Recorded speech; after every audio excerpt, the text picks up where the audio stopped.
Hello, welcome to White Birch Tarot and Astrology. We have a little change of venue tonight. I am sick in bed, so I'm going to try to do this by just holding one card up at a time. And this is for the full moon in Gemini, which is really happening tonight. I didn't look at the exact time, but I think it's sometime in this is the 15th, so I believe it. I can't remember if it already happened or if it's happening now. It feels like it's happening now because I'm all squirrely, but that could just be me. So this full moon is interesting because the moon is squaring Neptune. I did not print off the chart. I'm sorry, I didn't feel like it. So when we have a full moon, we're already into emotions, even though this one's in Gemini, which is thoughts. Gemini rules communications and friendships and projects and intellectual stimulation. And Gemini is, that's what I was just talking about, was Gemini, sorry. And the full moon, of course, is our emotional side. And also what is hidden from us in a certain way, because the moon reflects the light of the sun. So the moon is kind of like a mirror. So when we have a full moon, it's kind of like holding a mirror up to emotions that perhaps have been laying dormant for a while. And I feel like a full moon in Gemini is very, to me, it's very it can be anxiety producing because it's so mental. It can produce so much mental idea. And this full moon is widely conjunct Jupiter, about 8 degrees. The full moon's at 15 degrees. I'm sorry, the full moon's at 23 degrees. Jupiter's at 15 degrees. Is Jupiter still retrograde? Yeah, I think so. Oh gosh, I can't even remember. I think so. Gemini. So they're about 8 degrees apart. That's close enough to count. So that gives this full moon an extra boost of Gemini energy. So it's a very mental full moon, but full moons are always emotional too. So there can be kind of a mix up there, especially when the moon is squaring Neptune. That just throws total confusion because Neptune is our imagination. Neptune is, imagination, and I just said that. It's dreams and fantasies and romance and poetry and a lot of good stuff, but it can bring in a lot of confusion, which again, full moons are very powerful emotionally. So there could be a fine line between your emotions and your thoughts at this time, and there could be an abundance of thoughts. And also, I feel since Jupiter's conjunct the full moon, you could also get a very auspicious, a very lucky communication from someone at this time, because Gemini does rule communications, and again from friends and things. So you could get some good news, or like a surprise, some surprise news, but it's positive if you do. And again, your job is, well, let me show you the cards. They tell us exactly what our job is. Okay, I kind of drew the cross of truth, although you don't get to see the cross, but this is us. We're the Four of Cups, so we're feeling a little bit dissatisfied is the word right now. A little bit blah. That should change, I would think, the full moon. Again, it's in an air sign, and that kind of intellectualizes things. This is what we need to move away from, the Seven of Cups. This is that Neptunian energy getting in and squaring the moon, and us not knowing what is real in it, like which ideas have legs and which don't, and which emotions. It's funny because the first 3 cards I drew are all cups. I was expecting a lot of swords because of air Gemini energy, but of course the moon is emotional, and the moon rules Cancer, which rules our stomachs, which is, I'm feeling that.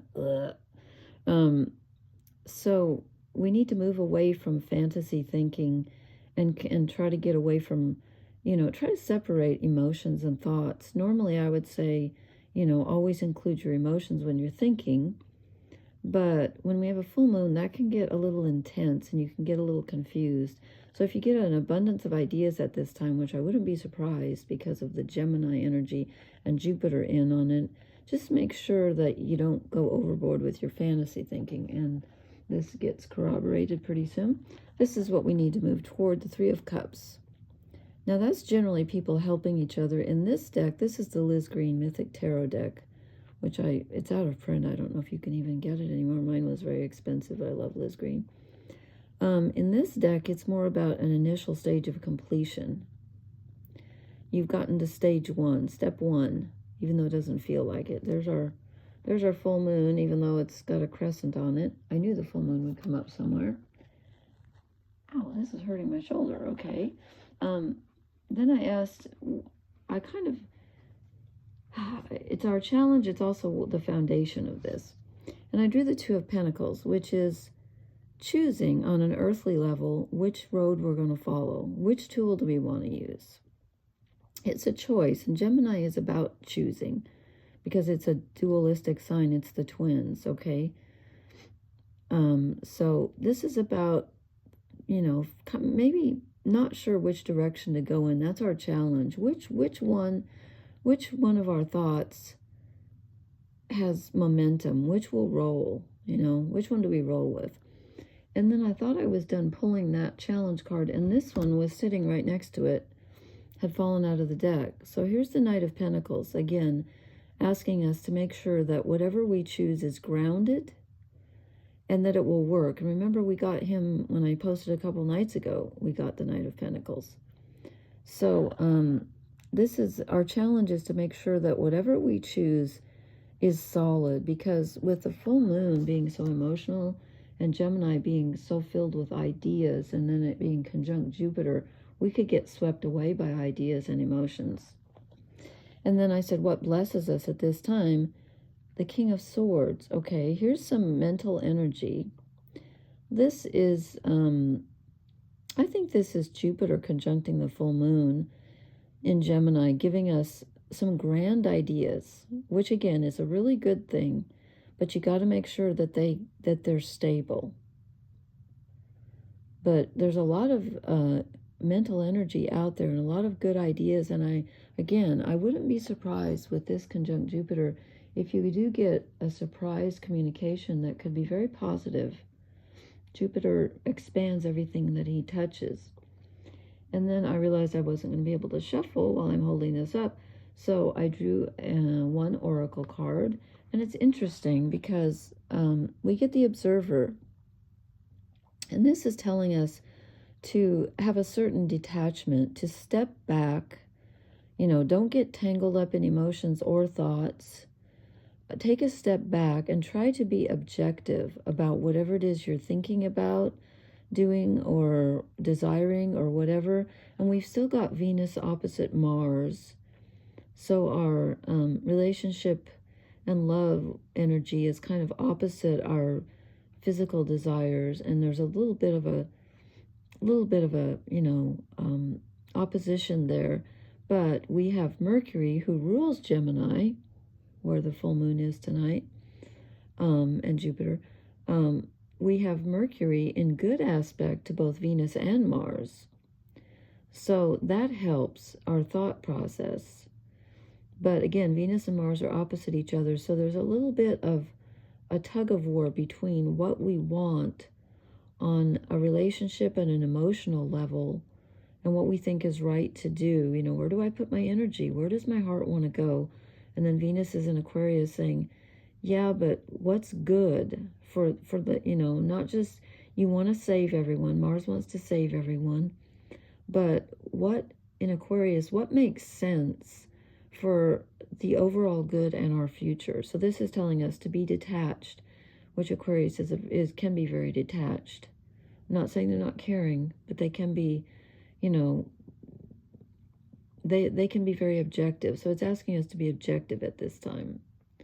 Okay, that's what I have for you tonight. I'm like, I don't care if I'm sick. I'm going to post, doggone it. So you get to see the family and my little Christmas family over here. So, there's Mark Boland hiding behind the pit. He's all over the room, so dare I go up here and we'll just... There's Mark. He's all over the house. Hi, Mark. Anyway, okay. So please hit the like, share, and S button, the subscribe button, and leave me a comment. Let me know how this full moon is treating you. I hope you feel better than I do. And I will talk to you guys later. Okay, blessings. Good night.